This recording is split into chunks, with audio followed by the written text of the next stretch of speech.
If it feels good, do it. And if you don't want to do it, don't. If you don't like it anymore, divorce it. If it becomes inconvenient, divorce it. If you can't handle it, drink or drugs your problem away. This is true because people have no cohesive sense of morality, no guide to guide them in their actions. Therefore, they are left only with their sensual desires. This is not an era where most people function according to ethics. They have no clear understanding of morality or even personal integrity because they have been taught to live their life based on um, relativism, speculation and how do you say that? Relativism. Relativism. Yeah. Never develop a strong culture of productivity, love, and trust. Such a low trust culture will interfere with teamship and synergy and will constantly produce bad managers and poor leaders. I continue? Yeah, please. Srimad Bhagavatam 1.16 it is said that no one should accept a position of authority over others unless their character is spotless. This is the age of Kali or quarrel, and the pillars of this age are illicit sex, animal slaughter, intoxication, and gambling. Building character means avoiding these activities and, if possible, protecting others from falling prey to them. The Bhagavatam states that a leader must protect and care not only for his constituents, but even for the plants and animal life within his kingdom. The four leaders of human society, namely the sannyas and the brahmana, the king and the public leader, must be tested crucially by their character and qualification. Before one can accept a spiritual or material master of society, he must be tested by the above-mentioned criteria of character. Such public leaders may be less qualified in academic qualifications, but it is necessary primarily that they be free from the contamination of the four disqualifications, namely gambling, drinking, prostitution, and animal slaughter. King Uttampada tested his son's character. King Parikshit also showed strong character. It was his strength of character, his integrity, that allowed him to rule a vast empire. We can develop strong character by studying others who have outstanding character. Character is the ability to rise above self-interest for the sake of others. Character is who you are when others are not watching. For example, we can reinforce our consciousness by allowing what we are in private to be open to public scrutiny. Character is shaped by how we choose our everyday thoughts, words, and actions. Watch your thoughts, they become words. Watch your words, they become actions. Watch your actions, they become habits. Watch your habits, they become character. And watch your character, it becomes your culture. The list helps us to reflect on how thoughts, words, and deeds are integrated into habits and are responsible for our character development. As we are more focused on our thoughts, words, and deeds, we will naturally develop better character. Conversely, no one can have good character if he or she is weak in any of these areas. Integrity, after all, means many people have poor character because they lack courage. They may not have the boldness to stand up against negative opposition and to support truth, service, and justice. Therefore, they succumb to deviations. Other obstacles in building character is when we become caught up in temporary pleasures. We should be careful not to confuse temporary pleasures with enduring happiness. Pleasure is an event. Enduring happiness is a process. Pleasure is often something that we attain easily and cheaply, and it usually later descends into frustration or anxiety. Enduring happiness often comes after we succumb difficulty. It does not usually have its roots in temporary pleasure. Pleasure often means doing what feels good right now. Genuine happiness is based on doing what is morally proper. Nowadays, too many people go about trying to feel good rather than to do good. As we have mentioned, we must become the change that we expect in others. In other words, all things change as we do. We should be asking ourselves constantly, what do I need to change about myself to help others change? We cannot be good leaders if we are not good followers. We cannot build teams unless we ourselves strong team players. We cannot teach our kids self-discipline unless we are self-disciplined. We cannot enjoy a happy marriage if we are not good partners. Oh my God. We cannot have a strong network of friends unless we are good friends ourselves. We cannot develop a close community if we are not good neighbors. A Chinese proverb tells us, you tell me, I will forget. You show me, I will remember. You involve me, I understand.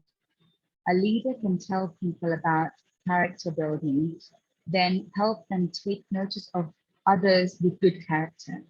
Most importantly, the leaders can have good character and always interact with integrity.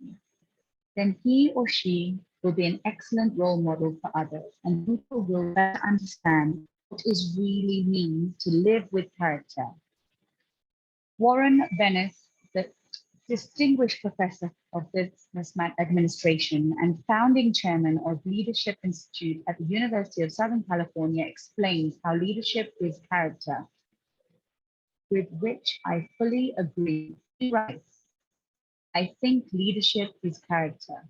Character is a word that comes from the Greek engraved. It's from the French inscribed. It isn't just a superficial style. It's got to do with who we are as a human being and what shapes us. I also believe that character evolves as we grow and develop. Krishna's last instruction to Yudhisthira on managing the kingdom consists of his explanation that ultimately all things will be left behind. It's only karma and our character that follows us out of this life. Ultimately, our real identity is based on our character. Thank you. Profound. Any thoughts or reflections on this section?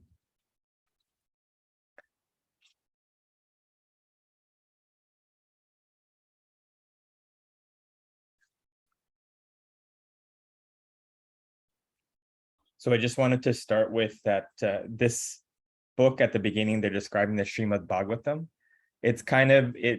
Think of it as the continuation from the Bhagavad Gita, and it's really considered the magnum opus of all the ancient Vedic texts, where, I mean, it's 18,000 verses, so it's quite long. And in here, this is really all the essential lessons of the wisdom texts or yoga are found in the Srimad Bhagavatam. If anyone was looking for a great, I have the entire thing, but if everyone's looking for a great summary, it's actually summarized in this very small book. It's called Book Bhagavata. And it's written by a monk that I know, and he basically wrote a summary study of the Srimad Bhagavatam.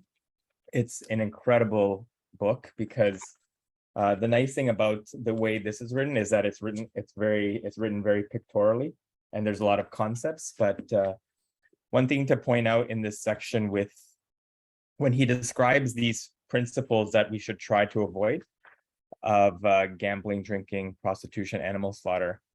So most people may most people may look around and say, well, this is happening readily in society.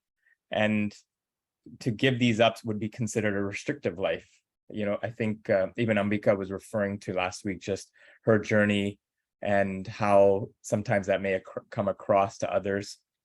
And we, as those who are trying to be serious about our self-development and character, rather than seeing it as a form of restriction, we see it as principles of freedom. And each of these ways of life, they in fact imbibe a certain principle that are really important to developing this character we're looking for. So these 4 principles are considered kind of the foundational principles of a spiritual journey. Restricting from gambling represents a principle of truthfulness. Avoiding intoxication or drinking represents the principle of austerity. So austerity is the principle of giving something up for something better or higher. Prostitution refers to basically illicit sex, so sex outside of being in a committed relationship, and that in fact represents a quality of cleanliness, so being clean. And then animal slaughter or eating meat reflects on the principle of compassion, so compassion for all living beings.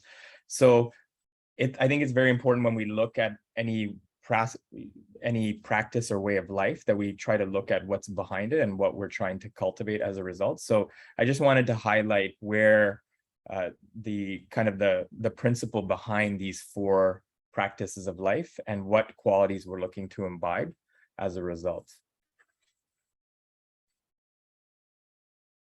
Did anyone want to share any thoughts or reflections on anything they read in this section? Please, Paul. Pleasure often means doing what feels good right now. Genuine happiness is based on doing what is morally proper. Was one thing that I highlighted, but the actual one that comes to mind from a conversation I had yesterday with my best friend who's actually visiting from Calgary is really watch your thoughts, watch your words, because they become who you are effectively. Self-talk is so important. We do go in the direction we look at. And I love these bullet points for sure. Mm-hmm. I was thinking about the same thing, that a lot of people talk about habits and character and culture, but that it starts at the micro level of the thought. Mm-hmm. And it's quite impactful if we think about a culture in any place we walk into, even the culture in our own home, that it starts with just a mere thought, right? So it makes it much more, at least for me, accessible and tangible if I want to change the culture or my habit, that I have to start, really what's happening in here. The other thing that came up was he mentioned how strict I had. My routine for me is really, really simple. And to him, from the outside, it looks like I'm really, really strict on myself. But I kind of like it. I like the routine. I like the pattern of it. Yeah. I think there's, for people that are gaining the benefits of it, I think for people that maybe look at it from the outside, this idea of we have to give something up, but those of us that are practicing or want to kind of progress forward, we see it as in fact liberating and giving us freedom, right? So thank you. Ambika? I think the individual bullet points around, if we're not good leaders, we cannot be good leaders if we're not followers, which is such a powerful message. And then the one in marriage, right? Well, actually, every single one of them is there's so much to unpack in there. The one around teams, around being team players, around kids, self-discipline, marriage, being good partners. It's, it's so, what I'm getting so present to it is each one sparks a different or hits a different chord. And I can simply look at the marriage one and even the good leaders one. For marriage, there's so much around the current of marriage is something out there, right? Rather than I bring my 100% to the table, and therefore what am I bringing to the table? But always, often marriages, it's something out there with another, and therefore there's reliance on another to show up a certain way in order to make the marriage work in whichever capacity. And Ambika, can you just adjust your audio? For some reason, sorry, we want to hear you. I'm sorry, I have no idea why my AirPods get choppy. But around the happy marriage bit, in terms of whether we're being good partners, that's such a great, I think, self-assessment to just do on a daily basis, because often marriage is a perception of it being something out there, external. Therefore, because we have that perception, it's the accountability of it being happy or not also then given to somebody else, right? We kind of hand over our power to somebody else to make it work, and we think we're kind of doing our bit, but we're also doing our bit in seeing flaws in others to define why things are or aren't working, without ever really 100% owning whether we are being good partners, and therefore how are we mirroring what's showing up in our space. And then the good leaders being good followers is so powerful, because if I just think of leaders in the world today, how many of them, we have this one value in FitBank, which is humility and dynamism. How many can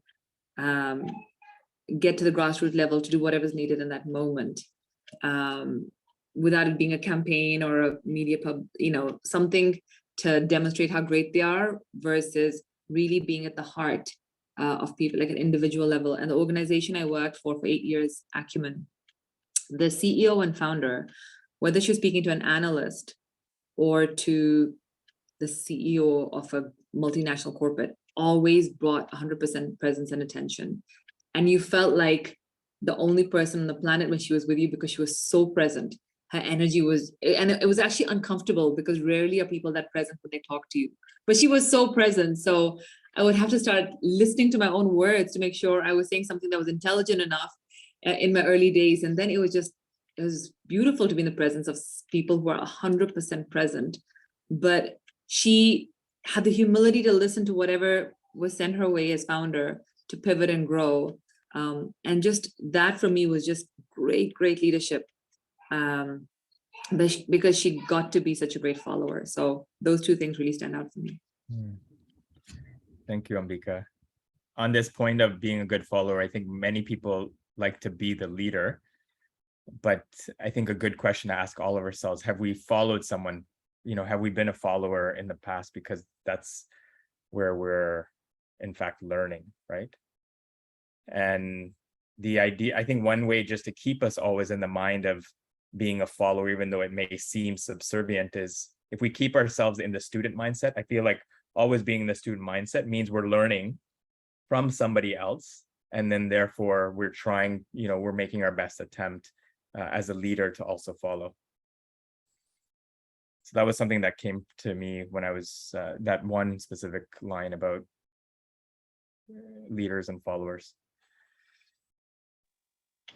Rikin, could I just add one quick bit? And given that Ed's on the call and it's actually related to a conversation with Ed, but there's something that shows up as slightly a different perspective around the good leaders if we're not good followers bit, was we run webinars and we do masterclass and guest events. And once Ed came on as a host, as a guest speaker on a webinar I had, a free masterclass, and there was about 80 guests on it. And I could listen to Ed forever. He's filled with so much wisdom. And something a friend said to me after that, and typically I lead these, but she said she didn't experience Ambika in the room, because I went from leading to just almost awestruck, because there's wisdom and great friend. But she meant it as almost like constructive feedback to say, immediately I had gone to a space of follower, but not in a way that I kind of had given up my power or lost my sense of self in that space, because I was so enamored, or it was like a guru's in the room, which always made me reflect on that, because in that moment, while humility just naturally shows up when gurus show up in the room, but there was also a sense of, I don't know how to articulate it, but, and whether it's even relevant to this specific point, but like, I would say what makes a good follower is, I guess, the question. And is it going into fan mode? Is it going into a follower where you forget your core essence and your core nature? And I think I've experienced me being that way, which is always going into space of lesser than in the presence of gurus versus just, in fact, growing and being more of me because I'm in the presence of them. And not more of me in the sense of egoic arrogance, but in terms of getting more connected to my authentic nature because this other guru has given me access to it. And so even the context of good follower, I think for me, there's so much to reflect and unpack there. Can I share something just to your point or your question about being a good follower?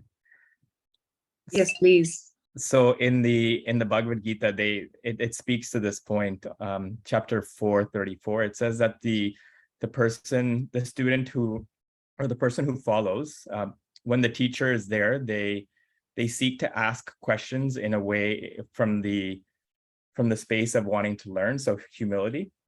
So we ask questions many times in a challenging way, but how we ask the question and with what intention we come to ask the question is very important. So we come to learn from the space of learning. And the second is that we also come to render some service or support. We come there to help and support the teacher. So those are two elements that they specifically talk about as ways we should approach a teacher or a mentor.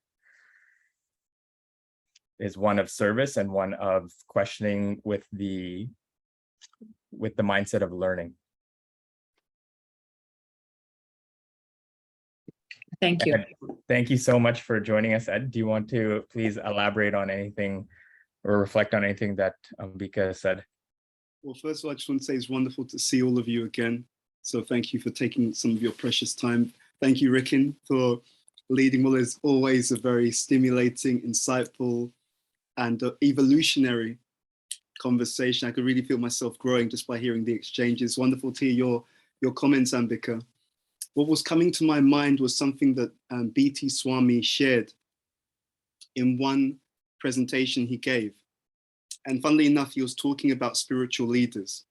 He was saying that as spiritual leaders, he said it's like a child who becomes pregnant. It's like a young girl who becomes pregnant. So she's a mother, but she's also a child. He says if she acts like she's not a mother, then the child will be neglected because for that child, she is the shelter. So to that child, she has to act like a mother. She has to give she has to take care of her responsibilities towards that child. And he said at the same time, she's also not a mature mother. So she has to simultaneously take shelter of more mature mothers in the community and learn from those who've got more experience. This is how you do it. So to your point, I think it's really powerful. I know that Rikin and I have spoken about this before, this idea that we're simultaneously leaders and followers. You know, it's not one or the other, it's both and. So we are followers of some people or those who are, let's say, a bit further along the path or a bit more expert in a given area. We follow them to receive that expertise. And at the same time, we are sharing what we've learned from them with other people so that we can bring them up. And I always think of it as a virtuous circle, you know, that actually my ability to receive is also directly related to my ability to share. So in the Vedic literature, it says, and so they talk about teachers, or they use the term brahmanas. If the brahmana's wealth is his knowledge or her knowledge, and if they don't distribute that, if they don't share that, what happens is they'll actually lose what they have.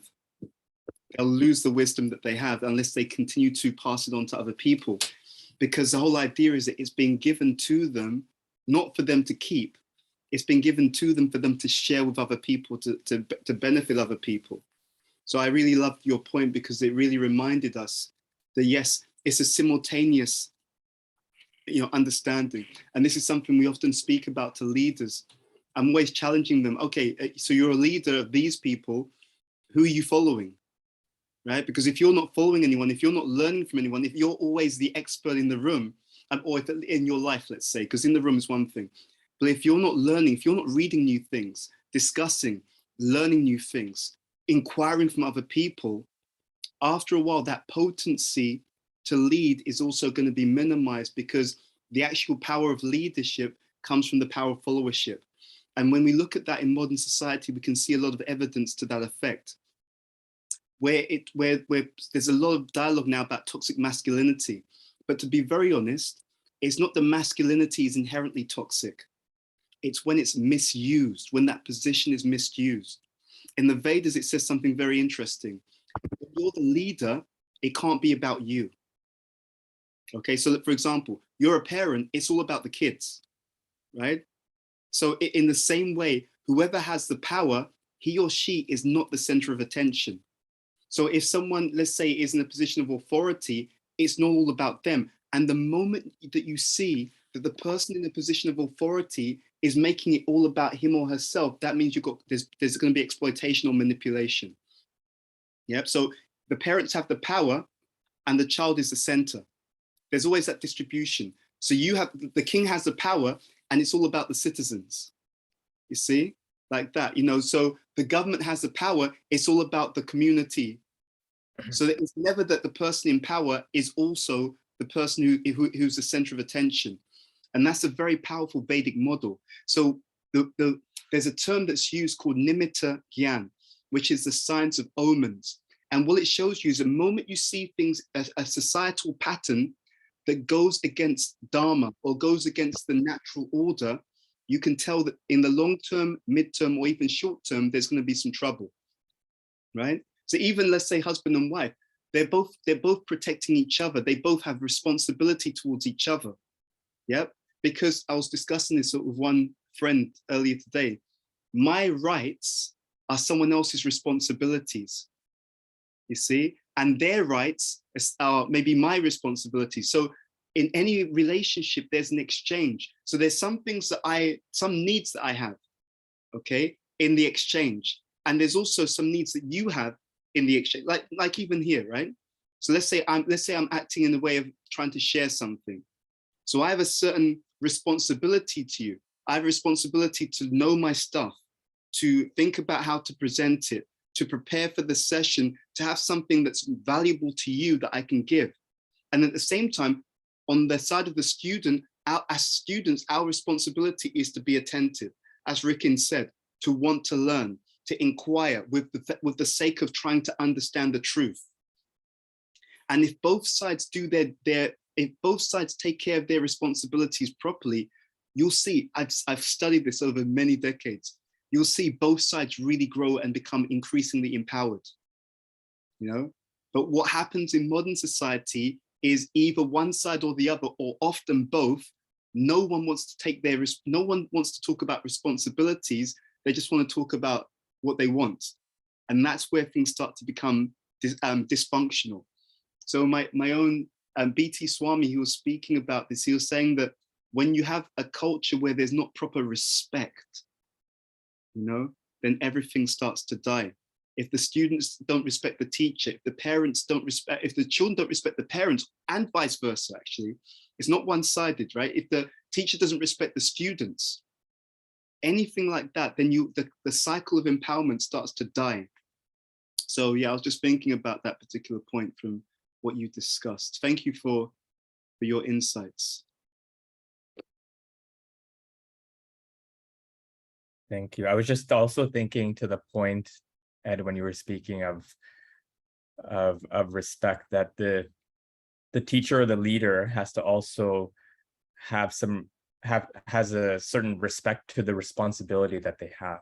Absolutely. Because if that's not taken seriously also, then everything else is diminished also. Because I think a lot of challenges we have in today's society is many people don't want to follow because they don't see potentially someone that they can look up to follow. But I think it's also come from the other side of it, is that teachers and leaders have maybe also been a little bit laxed on their responsibility. Absolutely. That's actually true. That is actually true. And I would even go so far as to say, everyone should consider that it's our job to make the first move. Mm. You know, then it works. If everyone thinks it's my job to make the first move. So I was discussing this with someone as well, is if both sides take it in that way, then what happens is, even if one side is not doing their job properly, if you do your job, if we do our job properly, it can inspire that progression, you know? So one question that I often ask my audiences is, yes, there'll be people not doing what they're meant to be doing, or they may not be doing it so well. Okay, let's put that to one side. Let's start with us. Am I doing what I'm meant to be doing? You know, am I being that example? If I'm a leader, am I leading in the way that I should? If I'm a student, am I studying in the way that I should? Whatever it is, it's always very powerful if I start with myself. And I've seen also that in many cases, when we start with ourselves, we're able to inspire. It's almost like jump-starting an engine. If we're doing what we're meant to be doing, it can actually inspire others to also do what they're meant to be doing. You know, there's a difference. In the Vedas, it talks about the difference between following and imitating. Okay, so if I'm doing my duty or my dharma properly, other people, they will, the inspiration can be to follow. That doesn't mean that they do the same thing as me. It means that they follow the same principle as me. So let's say that my duty or dharma is to be a teacher. If I'm doing that properly, then what will happen is it will inspire others to follow the principle of doing their duty. And their duty may be to be a teacher, their duty may be to be an entrepreneur, their duty may be to be whatever it is. But the point is, it's inspiring them to do their duty. But imitation is something different. Imitation is one person's teaching, and therefore everyone else thinks I should also teach. You know, that can be a component of life, but it may not be the duty of that particular person. You know, so there's a difference between imitating the detail as opposed to following the principle. Yeah. Avni, I saw you had a hand up. What did you want to share, please? So I always have a question, but I always know the answer. Meaning I can preempt the answer, but in terms of when you said that we should be the people who take the first move, or always to take the first move, what happens when you feel that you keep on taking the first move, or you are following the dharma of your duty of, let's say, for example, let's be out there, let's just say following the duty of a wife, you know, a good human being. What if you feel as if you're always doing that and it takes a little bit of time the other person to catch on, and then what do you do? I mean, do you just continue and never falter, and just continue and continue and continue? It's a very good question. So I'm always thinking about these, you know, situations and circumstances. There are certain, the Sanskrit term for this is called Shastra Yukti. Okay, so it's called the logic of the Shastra. So there's like an inbuilt underlying logic to everything within the Vedic literatures. So and you can use that to figure out what to do or how to respond in any given situation. So in regards to your particular question, I'm going to read between the lines, right? So when you talked about, for example, husband and wife, and the wife is continuing to do her duty. See, duty is not one-sided, it's not one-dimensional. So you have duties as a wife, and that's in relation to husband. If you have children, you have duties as a mother, that's in relation to children, it's not in relation to the husband. You also have duties as a human being, okay? And they all interconnect because, for example, let's say someone is a wife and she's doing certain duties as a wife towards her husband, but she's not doing her duties to herself as a human being to keep herself in good shape. Because that human aspect is not being done, therefore it becomes harder for her to maintain the aspect as a wife. You see? So in the Vedic teaching, it explains that life is rhythmic. I was very inspired by what Ambika was saying, because rhythmic living, it means that there's both, the actual term is used as dynamic humility. Because when Ambika mentioned that, you know, we talk about humility and dynamism, I thought that's perfect, because they are two sides of the same coin. They work together, they support each other. So to your point, Avni, what we found works as a proper application of knowledge in this area as a husband and wife is that I'm performing my duties as a wife, that's in relation to my husband. But I'm also looking after myself as a human being, because if I don't keep my own batteries charged, I can't continue to do those other responsibilities. You see?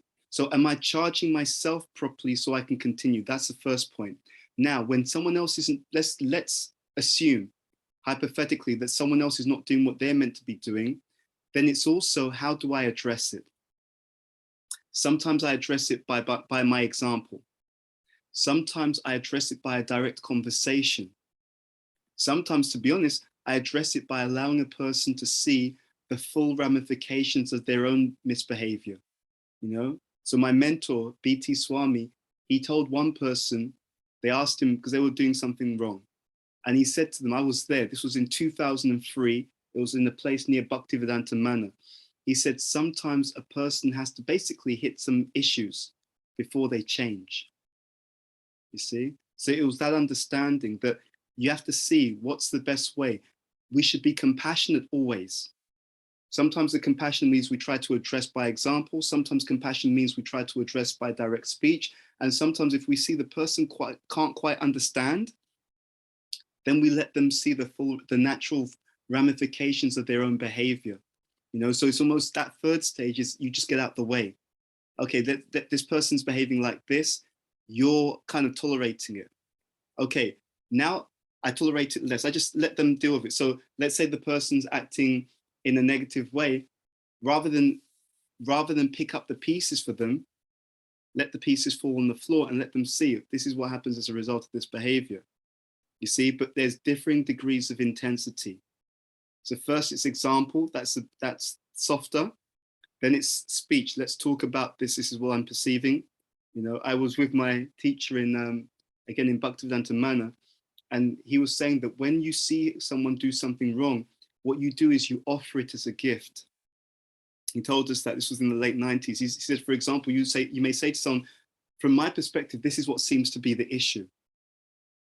Now, because you've offered it as a gift and you've not said you're doing something wrong, you see the difference in the tone. From my perspective, so I'm owning it. This is my perspective. This seems to be the issue. But because I've offered it and I've said it's from my perspective, now I've opened up a doorway for there to be a real dialogue and real back and forth communication.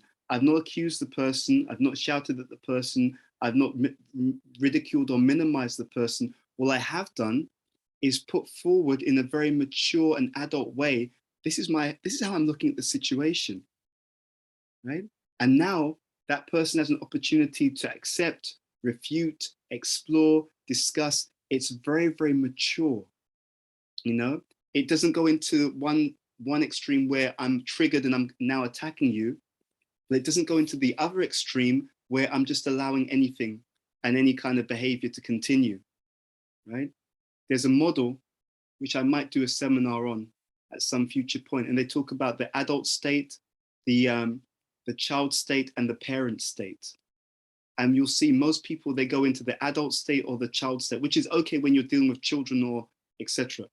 But most people don't act as adults. I'm sorry, as adults. So some people go into the parent state or the child state. That's okay when you're in that position. But most people don't act as adults. That means a sense of equality, not becoming overly disturbed, but also not becoming overly pushed around. It's that space of assertiveness. This is, so Prabhu, or whoever it is, this has happened. This is how it looked to me. What were your thoughts on that? Was that your intention to come across that way? Can you see the power of that? It's very powerful, but it doesn't give people room to be triggered, because you're being incredibly reasonable. So now if they overreact or underreact, it's them. It's not, because I've spoken in a way which is fair, but firm and also mature. You see the power of that, because our society is a little bit imbalanced, we mostly operate in a space of imbalance. Yeah, we're either aggressive or overly submissive. We're not so assertive. Assertive means we're going to have a real conversation. You know, this is how I'm perceiving the situation. How are you perceiving the situation? Or it came across like this. Was that your intention? I'm going to give you the benefit of the doubt. You know, I don't have to be weak. I don't have to be angry. I can just be centered and strong. You know, and then also, no matter what happens as a result, I feel good because I know that I kept my core. And you know, there's one piece of research on this, and they found that when you address something, even if the person denies what you've addressed, if you've addressed it, the likelihood is that they won't do it again. Just on the one basis that you're prepared to speak up, just that one thing will cause them to think, I won't do that again, because I know that this person isn't scared to say, you know, it came across like this. Was that your intention? Yeah. Does that make some sense, Avni? Yes, thank you so much. I think one of the qualities I have to develop is patience, peace, and response. I'm doing that. It takes a lot of maturity, a lot of spiritual development, and 1 second.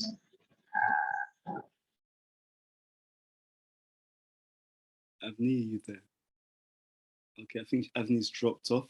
Okay, so what I'm going to do is we're going to continue on in our discussion. I'm sure that Avni will come back. I'm going to share my screen, and we're going to go on in our discussion from last week regarding this understanding of leadership. And I wanted to get into a particular activity, to be honest with you, which is also relating to the last of the 4 C's, which is to do with the character. So let's just see. Okay. I think Avni's coming back into the room, so that's fantastic. And what I will do is go from here. So we've been covering the 4 C's over the last few weeks. Okay, so courage, compassion, competence, and today we're going to look at character. Okay, now there's a lot that we can say about this idea of character. And I think that some of the points that were made earlier was really powerful. I think Ricky made the point last week that character is what we do when no one is watching. Okay, so that's a really important key to this. But there's more to it. I'm going to just read you something. And this is from the latest edition of the book, Leadership for an Age of Higher Consciousness, Part 2. Just because I want to share this statement. Now, all I'm going to ask you to do is meditate on what's being said here, okay? So, character is shaped by how we choose our everyday thoughts, words, and actions. So, what's your thoughts? They become words. What's your words? They become actions. What's your actions? They become habits. So what's your habits? They become character. What's your character? It becomes your culture. Okay, now let me just pause there. What did you understand by what we just read? What did you understand by what we just read?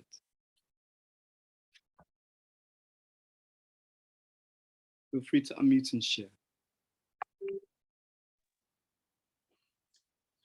Hey, Ed, for me, what's there is, I've heard this so many times before, but actually something I'm hearing newly this time is, if I connect just the first line and the last line, which is your thoughts ultimately become your culture. Mm-hmm. And I look at just right now in our society, cultures, in our upbringing that don't augur well with me personally or my values, actually started with a thought process, right? Collective, individual thought, and then collective thought, and then it's birthed what it is now. And therefore there's nothing that can't change it because we're giving birth to new thoughts. And if I just simply look at our social media feeds now, and I got really present to it because I was sharing it on a masterclass last night, are full of people we know and people we don't know, people we're following, or just around the world, sharing their health and fitness journeys. Whereas a decade ago, that was not the culture. The culture was sharing photos of clubbing and holiday, and people are still sharing versions of that. But the majority of our networks, including us, it was a different world. And Ronnie will often joke and share about the first time he ever shared a photo of him running when he was 108 kgs. People are like, why are you sharing that? The context was so non-existent, like in 2013. Whereas 10 years on now, it's the norm. It's a norm to share stuff from, and it's a whole new culture, a whole new trend. And I think the like what our thoughts get so focused on truly does become the culture, because now the culture we live in is health and well-being, is optimization, is spirituality. And we see more and more and more of that in our inner circles, and then even just the people we end up following on social media are representing the same. Absolutely, absolutely. Thank you very much for that. And I really love the way that you connected the first stage, thoughts, all the way through to our culture, because it really indicates that responsibility and that chain. Yeah, that chain. It starts inside, and because we're thinking a certain way, it definitely leads to us to speak a certain way, and the chain continues. So what that means is that one of the most powerful drivers of character development, and people don't understand the real implications of this, one of the most powerful drivers of character development is our thought process. So therefore, anything that we can do on a regular basis to impact our thought process is automatically impacting our character development and the culture that we live in. It's a very, very serious point. I'm going to ask if there's anyone else who had a comment, then we're going to go to a few activities that we're going to ask you to do. Was there anyone else who wanted to say something on that? I was going to, except you just said it, and it is that the thoughts are so important. And I think meditating and just spending time alone and thinking, contemplating, journaling, I think it does help to calm the mind down. Absolutely, absolutely. It's the research shows, I'll come to Rikin in 1 second, just very quickly, the research shows that we have about 35,000 thoughts per day, Now, if people can actually calm that number of thoughts down and go more into the quality domain, it actually immediately means you're more efficient, because the research also shows that the vast majority of our thoughts are negative. Now, please try and understand the significance of this. If I've got 35,000 thoughts throughout the day, the vast majority are both negative and I'm not even conscious of them. How much am I minimizing my own strength of character? Okay, if I can increase the percentage of positive thoughts, even a little, I'm immediately changing my character, my strength of character, my ability to stand firm, and therefore I'm automatically readjusting the culture that I'm creating around me. Rikin, please. And just speaking to both what everyone has said, that we have to spend time with people every day. And I think always as being intentional as possible about the people we surround ourselves also very much impacts the thoughts that come in. So at least for the times that we do have control over that, I know at work and, you know, sometimes with family, those are ones that are given to us. But when there is that opportunity to really be intentional about who we're surrounding ourselves around, I think really our company, I always like that saying, if you tell me who your 5 closest friends are, I'll tell you who you'll become. It's a really powerful, something I think about often. Thank you so much. And again, I'm always excited about these topics. I'll be very honest with you. I've seen sometimes in various circles, people think, oh, I've heard this stuff before. I have a very strong view on this. Unless you've transformed, unless we've changed, you haven't heard it enough. You see how it works? And I know Rikin's familiar with this. In the Vedas, one of the key techniques it uses is repetition, right? So there'll be certain things. One of the most powerful teachings in the Bhagavad Gita, for example, is that we're not this physical body, right? So we have, you know, a male body, a female body, a young body, an old body, a European body, an African body, an Indian body. but you'd be shocked to know how many people in different races were really close friends in a previous life and even were in the same kind of background. It's amazing. So there's something more to that. But that message is often repeated because it's not something that we just hear once and then that's it. It actually forms a foundation for other more advanced type of understanding. And we know this intuitively. We know this from our education system, right? So if we didn't understand addition, there's no question of understanding PhD mathematics, right? There's no question of understanding fractions and decimal points, because without the foundations being in place, the other things cannot properly be understood. In the same way, the cornerstone of our lives, as this quote is really talking about, is our thoughts, the character that comes from there, and that then affects the culture. So what I wanted to do, a couple of things, is first of all, I'm going to get you to do an activity, and I'm going to explain the activity, but please do not miss the profundity of this activity. What we're going to do, each and every one of us, I'm going to ask you to engage in an exercise of rewiring your own psychology. I repeat this. I'm going to engage you in an activity or an exercise of rewiring or redesigning your own psychology. What I'm going to ask you to do in this exercise is I'm going to ask you to think very, very carefully about the following. And so you can do this with 4 columns, okay? What I'm going to ask you to do, and this is going to be quite profound, but I think you'll like it. Grab a pen and paper. And what you're going to do is you're going to make 4, you can have 4 sections. So I'll give you an example. I'll show you an example, right? So imagine this. So you could put mum on in one box, dad in one box, and put plus.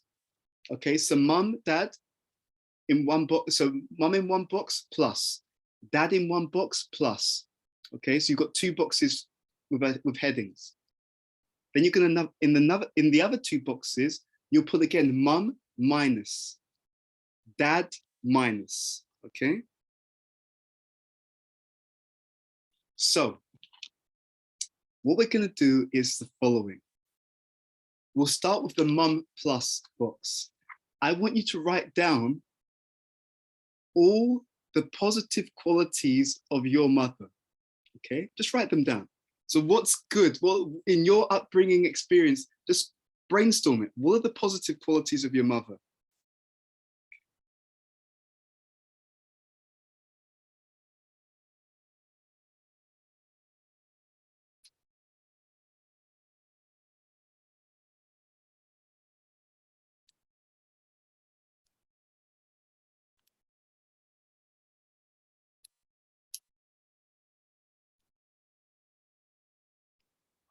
Okay. Now this doesn't have to be exhaustive, so I'm gonna ask you to pause. The next thing I want you to do is look at the heading Dad Plus, okay? So I'm going to ask you now to do the same thing for your father. I want you to list all the positive qualities of your father in that box.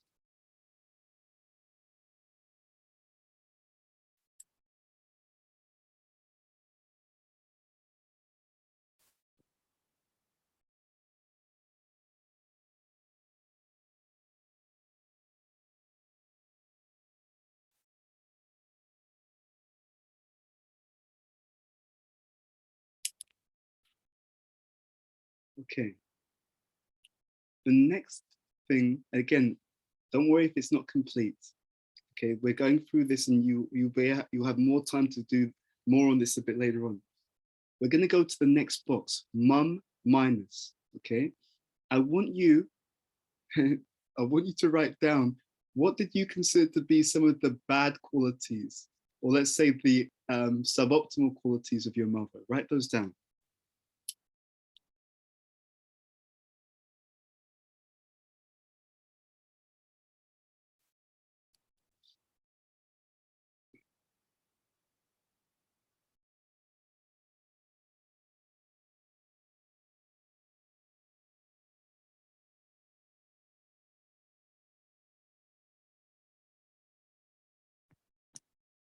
Okay, I'm going to ask you to pause. And the last column, dad minus. I would like you to write down what do you consider to be the bad qualities of your father. Write those down.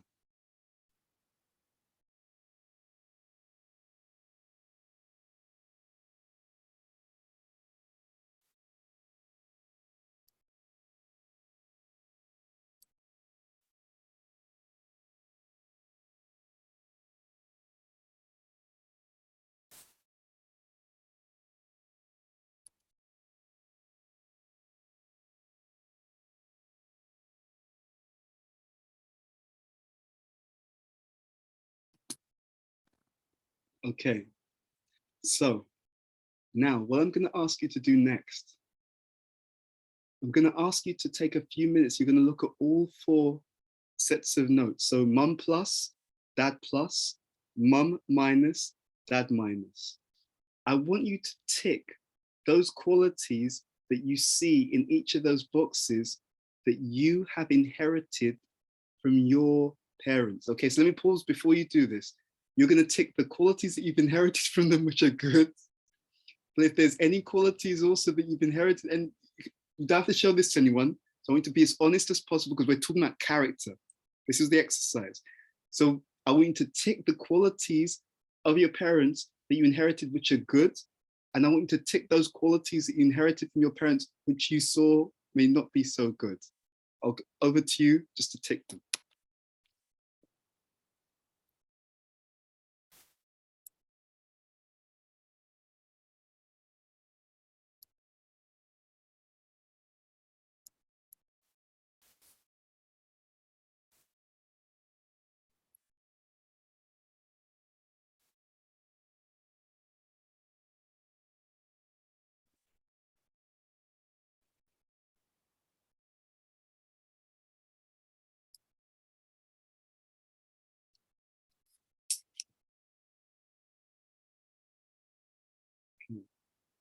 So again, it doesn't have to be an exhaustive thing. It's really building an awareness. The last stage, this next stage is very, very important. So now that you've done this, what I'm going to ask you to do, and I'll give you an example so you see how we're going to do this. I would like you, we said we're going to do some rewiring. I would like you to create an affirmation. An affirmation is really a thought pattern based upon the analysis that you've just done. What would be an affirmation that could help to bring an elevation to one of those particular qualities? For example, if I look at my list, I can say my father, he always had a very strong opinion. So he really believed in his own opinion. That was one thing, you know, like that. Sometimes good, sometimes not so good. So if I wanted to create an affirmation that would address one of these areas, I think this will be really important for me in order to have a more holistic character, right? So you're not trying to address everything. Don't worry about that. It's not trying to create an affirmation that ticks all the boxes. You're going to choose one area that you're intuitively drawn to based upon the analysis that you've done. Considering all the analysis, I want to create an affirmation that really addresses this. So if my father was quite opinionated, I may have an affirmation that I am open-minded with integrity. You see? So it helps to build a balance to that tendency to be opinionated, because opinionated can often mean I just believe whatever I believe and I don't care what other people believe. So open-minded is there.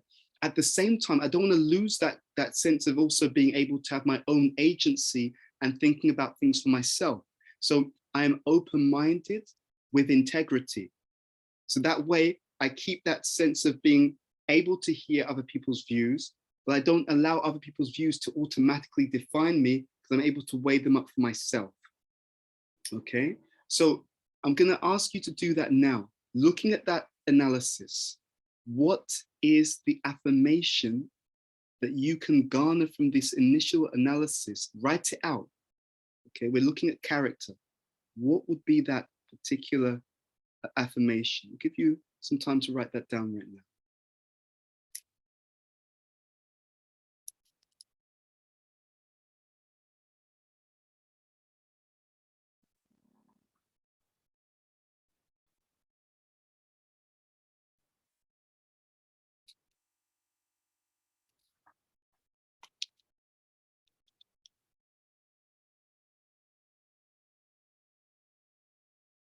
And once you're done, I'm going to ask you just to use the emoticon just to give me a thumbs up or raise your hand, something that lets me know, okay, I thought about it and I've written out that statement. And I'm not going to ask you to say what the statement was. I just want you to do that activity.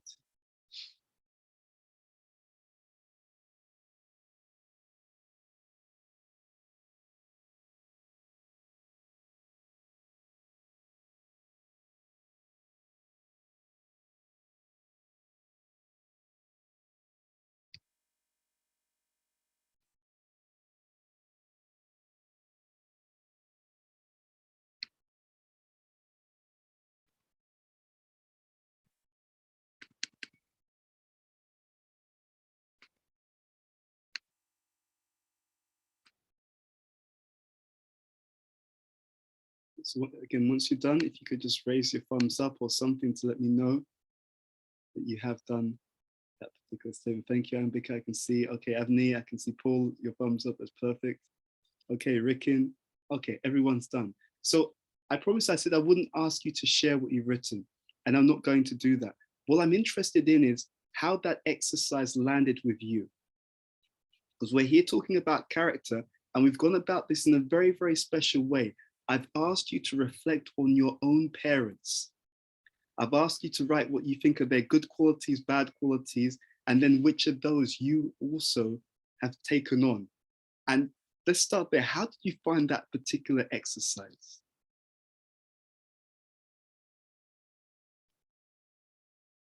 I'm curious. How did you find that particular exercise? Feel free to just unmute and let me know if you have any reflections on that. Paul. I found that on the plus side, many of the things that I found in mom and dad have transferred over to me, and on the negative, fortunately, very few. Okay, that's good. That's pretty good, Paul. I'll be honest. When I did that exercise, I saw that many of the positives transferred over, but I also saw that there were things that were negative that also transferred over. And I'm just curious, did anyone else find that or not? I'm just not saying that you did that or didn't. I'm looking to see. Yeah, I definitely saw. Oh, sorry, Palak, go ahead. Yeah, no, I mean, looking at my list, only 50% of the positives transferred over, but 100% of the negatives transferred over. So that was really interesting. But Palak, you see, that's very powerful. See, this is a really powerful thing, and I've researched this a lot about character. What you've just said, Palak. So we were with B.T. Swami, and we were doing this exercise, and he got us to disclose certain things. I mean, well, actually, he got us to write it down. Then he said, "Who would like to share?" And a few of us shared, and immediately he said, "Those who have shared," he said, "that means you're immediately working through some of those karmic patterns." And that really stayed with me, because I started to understand that there's a hidden dimension to so much of the processes that people go through nowadays, whether it's counseling, therapy, etc. When we articulate something very powerful happens. When I'm able to express something, it means it's no longer in the shadows. It's no longer in my unconscious pushing me from behind. When I bring it to conscious awareness and say, yeah, I've got some of these and I've got some of these as well. That means it's now in the light. It's in the light of my awareness, and therefore I have more agency, more free will to maneuver and work with those particular attributes. You see, what many people do is we live in darkness. We are in denial about some of these patterns. And because we're in denial, they stay hidden in the subconscious mind, pushing us. And we don't even know why we're being forced to act a certain way, to react a certain way. So what you did was very significant in just being able to say, yeah, I've got some of these. Wow. And when I first did this, also, it was a revelation for me, because I started to see, wow, yeah, my dad was like that and my mum was like that, good or bad. And I said, wow, I carried a lot of that over into my own behavior as well. So thank you for that. I know that there were a few other people. Rick, I see you unmuted, and Ambika, I think you were going to share something. Please, Ambika, go ahead. I am actually really moved by this exercise, because as I look at my notes, I can see how like little frustrations that show up, but very similar to Palak. I actually represent them all. So first of all, their plus lists are so long. And then the negative lists are like a third, but I totally represent 90% of the negative lists, which is an eye opener. And I think I feel emotional because I'm getting so present to how unforgiving we are with our parents. And I'm really close to my parents in New Zealand, and yet I allow myself the liberty to be annoyed over these trivial things that are on the negative list. And it's humbling to see that, heck, I actually have all of those traits. And so the impact I must have on others because I share these. Thank you and again, this is why I'm so excited to be part of this group. People need spaces where we can be vulnerable so we can transform. The difficulty we have in modern society is the character development has become stagnated because we don't have trustworthy, mature association where we can be open and therefore work through stuff. So what happens is we've given up being good for looking good. You see? And you can only look good for a certain period of time because what's behind the scenes is what actually comes up eventually. What's on the surface is it can stay there temporarily, but behind the scenes, if you see any relationship which has lasted, it's because if the people have good character, then it lasts a distance, because the good character, if it's deep, deep equals long lasting. Superficial equals short term. So when we speak like this, when we create spaces like this, as leaders to develop and explore in stimulation of this deep wisdom of leadership too, you'll find that just by coming to these programs, we're actually growing and changing. They call it catharsis, right? I'm sure you've heard this term before. When we're able to just be open and honest in an environment which is supportive, loving, mature, and understanding, it's almost like, I can breathe, right? And what you'll find as you keep doing this is that you'll find it will automatically, without any extra effort, it will automatically start to change the way that you show up in the world and the way you show up with specific relationships. In your case, Ambika, with your parents, because now you're conscious. Otherwise, it's these irritations, they do this, they do that. And then we look at us and think, hold on, I've got those same patterns as well. And now, and this is why it's also important, there's a link between character and character and compassion. If I don't see these traits in myself, it's hard for me to have compassion when I see them in other people.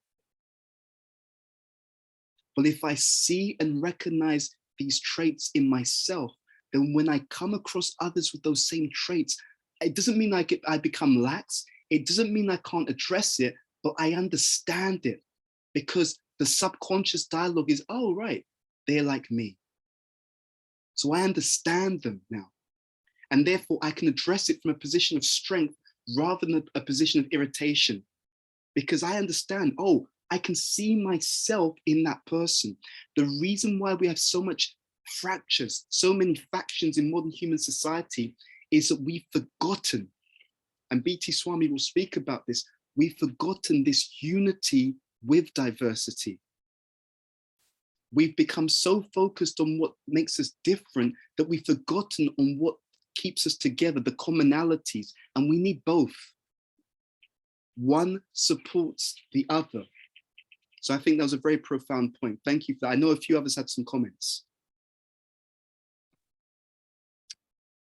Yeah, I really appreciate all the comments that were made from everyone. And I agree that when we look at the list of potentially the negatives, I see those in me. And one thing I wanted to share is that when I was younger, when I would look at these qualities in my parents, one of the things that's helped me steer in another direction is trying to see these qualities, seeing the effect, and being hyper vigilant about, because they were always very close to me, about trying to choose a different direction. And I'll say for sure that one of my ways to head in that different direction has been such a kind of fervent or strong determination to take up the practice of yoga and specifically bhakti, because it's been my means or a tool. Because we may say we want to, go in a different direction, but how are we doing it, right? And so I'm just looking at these things, and even though some of the things are still there, I know that the situation would be much, much more difficult and challenging for me had I not made such a strong determination to take up a way of life to help, choose a different course. Thank you very much. And that's a very profound point, by the way. There's absolutely no question in my mind that if people take up a committed practice of yoga, especially bhakti yoga, the transformative potential is unlimited. It's off the roof. It really is. So thank you for that reminder. It's very powerful. Was there any other comment from anyone else? When you did this activity, we asked you to also make an affirmation, that we talked about rewiring. Was there any other thoughts or reflections from the activity? If not, Avni, I'll just go to Avni quickly. Avni, were you able to follow through on with the activity we asked everyone to do? Yes, I have. I'm so sorry. People have come to fix my oven. I'm so sorry. I'm a little bit distracted, but it's a profound exercise, and I'm going to do it properly because it is. I will do it properly and then report back. Thank you so much. Thank you, Ed. Thank you. I apologize for my distraction. It's okay, no problem at all. Because I mean, there was two activities. This one came spontaneously, but there was another activity as well. But what I will do is we'll incorporate that into the next session. But what I will do, because I know we are almost at time, is I'm gonna encourage you to do a particular exercise over the next week or so, because we'll come back next week. So we've asked you to create an affirmation. We've done an analysis, but in a very careful or indirect way, where we've looked at traits, we've looked at ourselves actually, but we looked at that through the lens of our parents. Good qualities, bad qualities. Because to Rickin's point, which is very essential, we do become influenced by those we associate with, but we also become influenced by those who brought us up. You see? There's a hidden dimension. I'm always, because since I was age 13, I was looking at self-help and all these kinds of things. And I'm always looking at what's the angle that they've missed. So you'll see a lot of self-help or self-development. They'll say it's about the people you associate with now. Partially. I would even argue that they moderate those qualities that you picked up from your childhood, right? That it's almost like they can adjust that, or those qualities, they can add to that, they can flavor that. But there's a lot of traits that we've actually picked up from our caregivers. And I use that word very specifically. Parents are natural caregivers, but there may also have been other people who are like father figures, mother figures, whether they're aunts, aunties, etc., who also really shaped who we are, but in a very profound way. The activity I'm going to ask you to do is a little bit of a practice on this rewiring. So, according to neuroscience, when people engage in certain breathing activities, we know in the Vedas they talk about pranayama, for example. I'm actually reading one place it's called the Bhagavatam. It's a multi-volume literature. It's brilliant. So this is mentioned in the 3rd canto of the Srimad Bhagavatam. I think it's chapter 28. So my wife and I were reading through, and it's talking about these breathing techniques, pranayama, and their role that they play. What I'm going to ask you to do, and I'm going to ask you to do this at the beginning of your day, before you've eaten anything. I know that Rickin will understand because he also went on this yoga teacher training course in India. I'm going to ask you to do just some deep breathing through your nose. Okay, so you'll breathe in to your stomach, then you'll breathe out, then breathe in again to the stomach, and then you breathe out again. So I'm just going to ask you to do this at the beginning of your day for the next few days. But once you've done a few inward and outward breaths, I'm going to ask you to repeat the affirmation that you wrote down. The science behind this is as follows. When you first wake up and when you do deep breathing, your mind is more aligned to what we call the alpha state. In the alpha state, the conscious and the subconscious mind are aligned. Okay? So in that alignment, when you then recite a particular positively framed affirmation, and I'm going to repeat that, it's not I'm no longer like this, or I do not want to be like that. You're speaking in the affirmative. I am this. So if you don't want to be fearful, you don't say I am no longer fearful. You would say that I am bold and confident. Okay? So over the next few mornings, when you wake up, I'm going to ask you just to do a little bit of that internal breathing in through your nose, breathing out through your nose a few times. Then I'm going to ask you to just repeat, so you can read in your mind or read out loud the affirmation that you've written. There's a doctor, and some of you will know the name, Dr. Joe Dispenza. And he's very, very well known in this field of transformation. And one of the techniques that he talks about, and it's actually there in the Vedas, is what happens at the beginning of your morning when you just wake up, and just before you go to sleep, you go into a slightly altered state of consciousness. It's called the alpha state. At those junctures, and also at any point where you're very relaxed, such as when you've done some deep breathing, which calms you and relaxes you, you open up a window between your conscious and your subconscious mind. Because the difficulty is many people don't know how to transform character. They're not even aware of their character. But along with association, along with practices such as meditation, along with practices such as bhakti yoga, we've established that what we think is affecting our character. And an affirmation is like a line of thought. So when you recite an affirmation, you are actually installing, to the extent that your mind is open to it, you're installing a line of thought. Okay? So it's a very simple, very powerful technique for experiencing something around a building block for character development. Okay? The first is you start by awareness, and you did this. You became aware of your good qualities and some of your bad qualities. And then off the back of the awareness, you designed a way of thinking that you know would help you to have better character. And this last thing is the practice of how to install that thought pattern into our deeper mind. Okay? I'm about to go to this retreat with, I know Satyananda Swami spoke. So from tomorrow, so Saturday, Sunday, and Monday, myself, Satyananda Swami, and another guru, Swayam Bhagavan Keshava Maharaj, we're doing this retreat in London, or actually outside of London. And so it's called The Journey Within. So I'm constantly thinking about what would be because I'm giving the introductory talk to enter into the retreat. And what keeps coming to my mind, and this is I find this incredibly exciting, is that the journey within, ladies and gentlemen, is the journey from the head to the heart. There are prayers in Bhakti Yoga that we recite called the Guru Bandhana prayers. And in one of the verses, it says, it's respecting the Guru. He says, he opens my darkened eyes and fills my heart with transcendental knowledge. That means that the thought patterns which enter into the heart, the knowledge, the wisdom that enters into the heart changes us.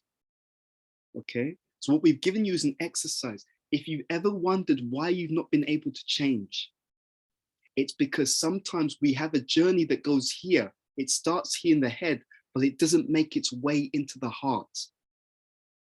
And if we practice these simple techniques, opening ourselves up, breathing techniques, relaxing ourselves, and then being mindful of what kind of thought pattern do I want? If we do this, we will find over time, these can help to deliver tremendous changes. Okay, so I wanted to thank you so much, because in sharing with you, it's a reminder of these tools for our own character development. And I also want to thank you for reminding all of us that we have a very exciting future. I'm not joking. I really mean that.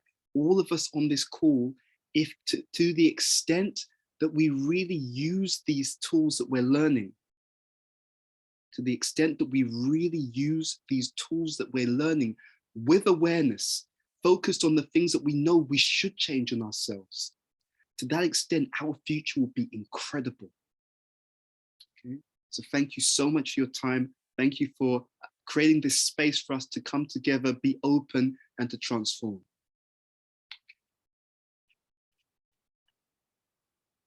Thank you so much, Ed, for sharing everything that you did today, and for everyone for sharing. It was such a powerful session to go within, but also then to share. That sharing, I really feel, helps make it tangible and helps with the accountability piece. So thank you.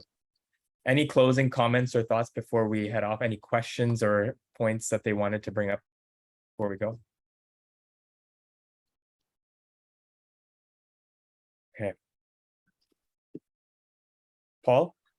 No, just a very big thank you to you, Rick, and Ed, and Ambika, Palak, Avni, everybody for being here. It's just so nice to have this room and be here. Thank you. Yeah. And thank you everyone who shared again. It's really powerful to hear everyone's reflections and take it in and apply them to ourselves as well. And thank you for your vulnerability and your openness as well. Really appreciate it. It takes strength to do that. So thank you. Ed, because the section we read on building character earlier was actually mentioned the Bhagavatam, I actually introduced this book to everyone. It's actually one of the people that Ed's traveling with. He's the author, but it's called Book Bhagwat. And the title of this is The Constant Companion, because it really has all of life lessons packaged in it. And it's just a very easy to read way to pick up a lot of these lessons. So you can find it online, and if people are looking for it, I'm happy to point people in the right direction. I will add, it's also a transformative literature.